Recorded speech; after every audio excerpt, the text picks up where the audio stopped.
Welcome to One More Thing. I'm Pastor Brett Watson. I'm here with Dr. Troy to talk about Sunday's sermon. So the point that I wanted to kind of fixate on is the point that the group after service, Suncoast In Depth, this is the one that they talked the most about. Mm-hmm.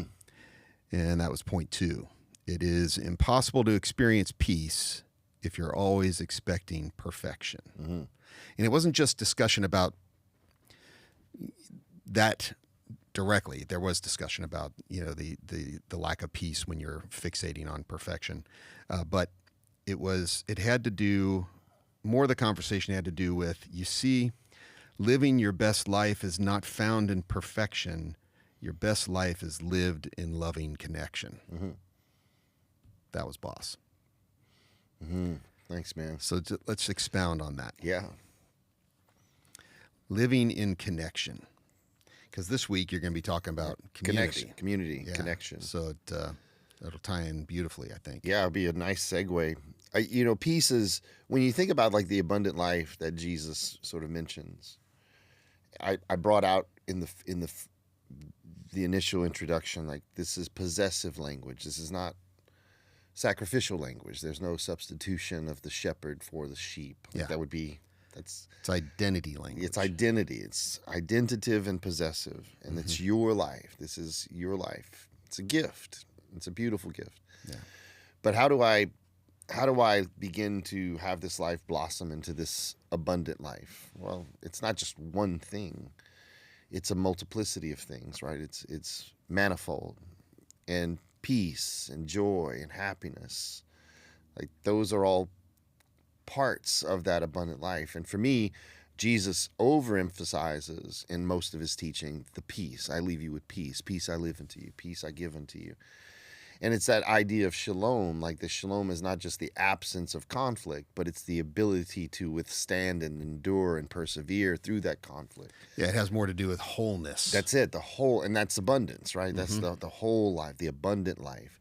And many people misconstrue that as being, wealth and health and abundance of material things. Maybe, but that can be involved. But for some reason, God hasn't called me to that type of abundance. Man, hell yeah, I'd love to have $100,000 in the bank, but I don't. But that doesn't mean I don't have an abundant life, you know. And so, but peace seems to be one of those cornerstones that is really, really central to the teachings of Jesus. And this is this idea. And where is peace found? Well, for me, it's in that community, that bringing together, that people will tell me it's going to be okay. I'm here for you. I'm going to walk with you through this. I mean, even I'm not a complete pacifist. I understand war is sometimes an absolute necessary evil. What we did to Germany, whatever, during the Nazi sort of invasions. But that was to try to accomplish peace. But you had a group of people, right, assaulting the enemy, if you will. And sometimes I need community around me to protect me, help protect me when I'm weak, when the thief comes to try to steal that peace, steal that joy.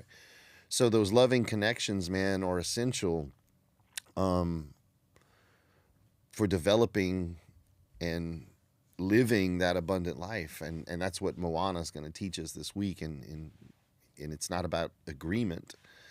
It's about living this life in connection to where even disagreements don't cause fracturing, disruption, things like that. Yeah. Yeah. Living in connection is a source of wholeness. And that's why I think it's important for people to understand what Jesus is talking about when we translate it as peace, Yeah. You don't have wholeness without community. Yeah. We're not at all designed that way. That's right. We're designed to be interdependent, and therefore we need each other. That's it. In so many ways. And I like that you said that this is multi-layered. This whole thing is not something that's black and white. This abundance. That's right. It's not black and white. There's a lot to it. It can include the money. It Yeah. can include the things, but it certainly shouldn't be central to No. what Jesus means by abundance. And I think that's a sort of it's indicative of one's value. You know, if the abundant life, you become fixated on finances, right? And you see this, man. You see this happening. I mean, in evangelical Christianity, you have these very, very powerful and very, very influential and very, very affluent pastors who are crumbling, like crumbling.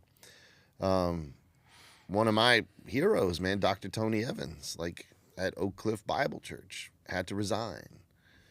He was a man in absolute power of that church. He was the voice and first black man to ever graduate from Dallas Theological Seminary with a PhD. So he's a very historical figure.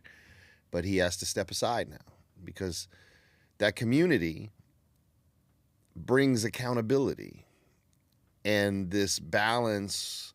What do we call it? You know, when we have our different systems of the government, checks and balances. Checks and balances, yeah. When that ceased to exist, this is what you get. And then at the super mega church, probably the biggest church in the United States, Gateway Church, it's just come out that their senior pastor, who again, a very powerful man, a man who was on the phone with President Trump weekly,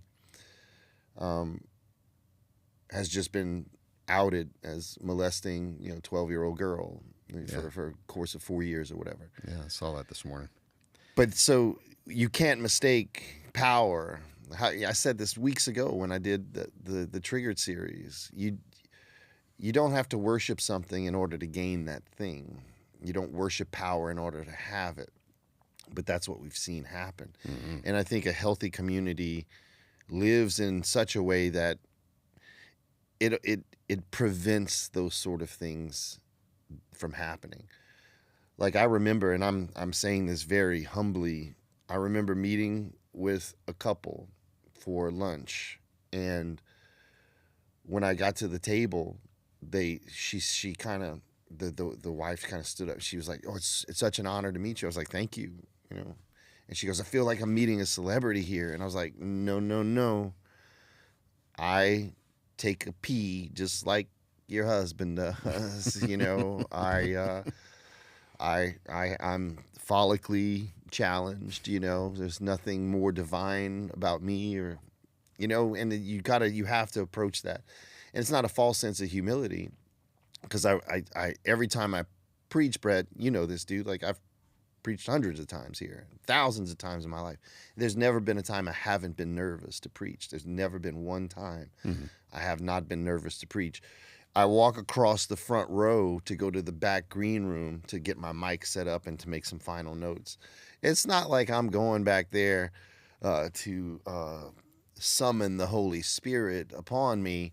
I'm back there shaking in my boots, bro, going, "Oh God, move me out the way so people can hear you through this message today." And so it goes back to, that's where my peace is found. My peace is found in community, in cooperation, in collaboration.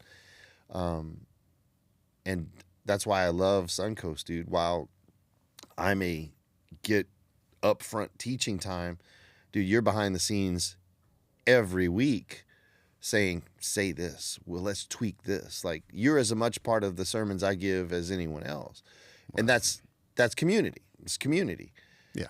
And so with that said, the abundance of, you cannot, I'm saying all that, I'm rambling to say abundant life doesn't mean health, wealth, and power. Yeah.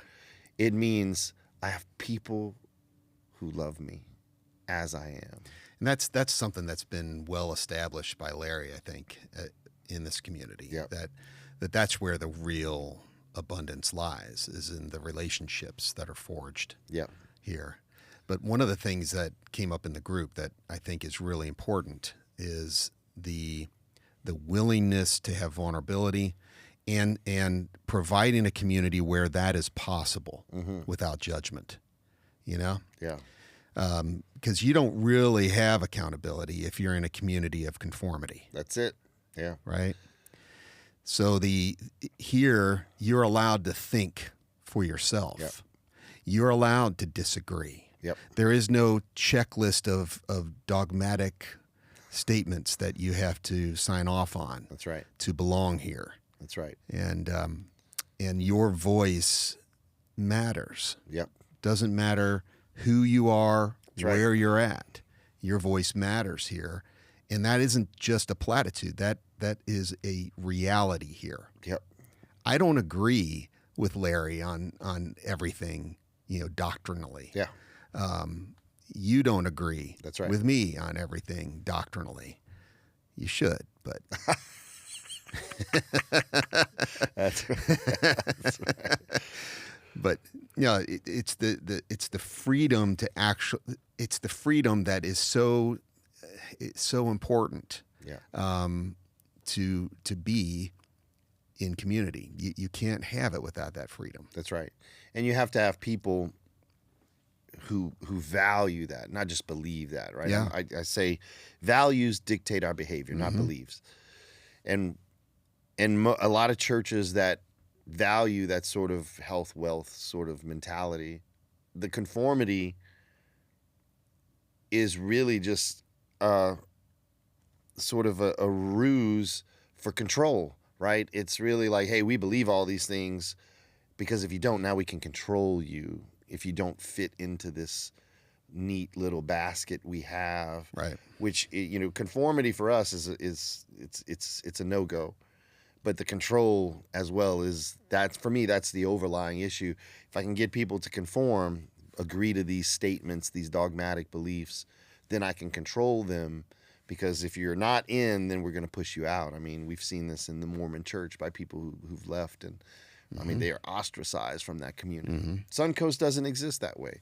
You have people here where I will say something that goes 180 degrees against what they've held to be true and traditional for them. Even sacredly true. That's it. But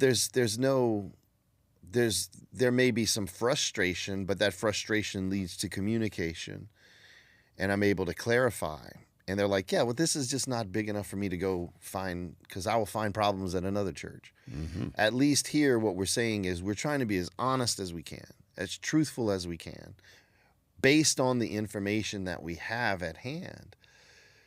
And with that will come that confrontation with tradition. And I am all on board for that because absolutely sometimes tradition wins, man. And we're like, hey, we should value these and hold these as sacred. Sure. And then sometimes reason will win.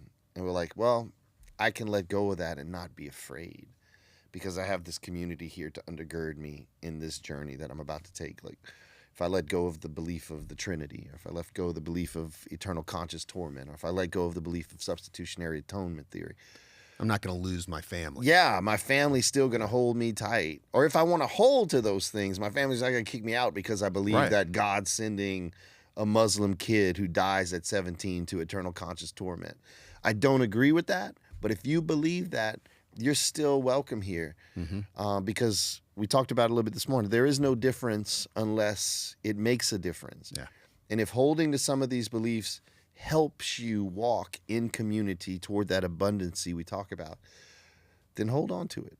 But eventually, we hope you'll see the light, and that I can loosen my grip on that. Yeah. These ideas. Yeah.